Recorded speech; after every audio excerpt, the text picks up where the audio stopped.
আলহামদুলিল্লাহ আজকে আবার বাইর হয়েছি, ঘুরতে বাইর হয়েছি। এগুলো হলো দই ফুচকা আর এগুলো হলো চটপটি। ওরা তিনজনের চটপটি খাইতেছে, আমি দই ফুচকা খাইতেছি।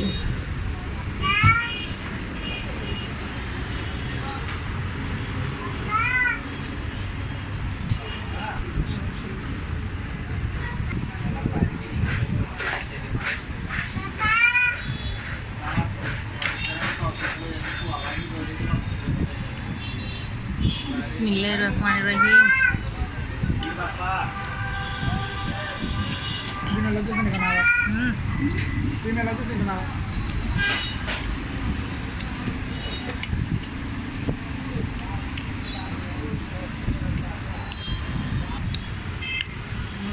খুব মজা হয়েছে, খুব টেস্টি, খুব টেস্টি, টকলাও টেস্টি।